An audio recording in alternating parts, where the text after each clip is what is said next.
Hi guys, I'm Daddy Lots. Welcome to my new vlog, new day, new another day.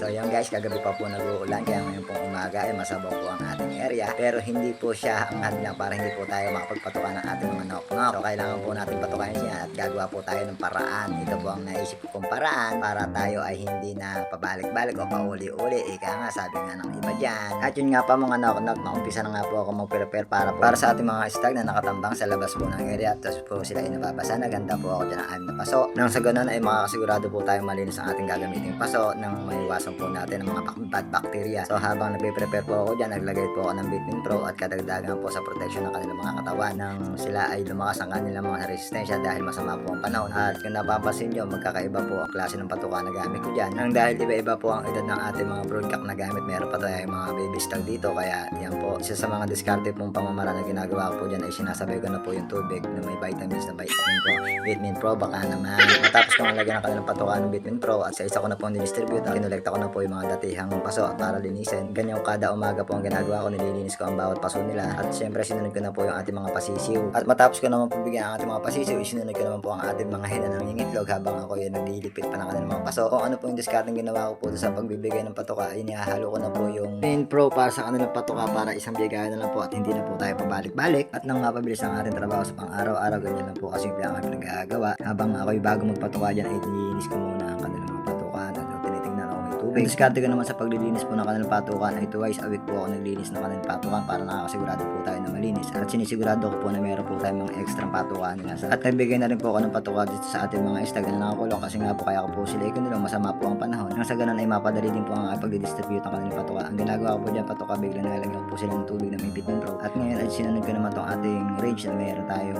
panuksukan at 4 na inahin at isang dumalaga. At syempre habang nasa loob tayo ng range, nag-iingat tayo dyan, biglang nambabanat po yung tilka. Kaya patuloy po ako sa aking ginagawa dito sa area. Naglinis na po ako at meron po tayo isang baby stag na may sakit at sinubukan ko na po ng paunang lunas. Nang sa ganun po ay maiwasan po ang pagkamatay ng ating mga nukos. Mga nok-nok, dito na po nagtatapos sa aking video at maraming salamat po sa 2 minuto ninyong panonood. Bye bye, akong D-Vlogs.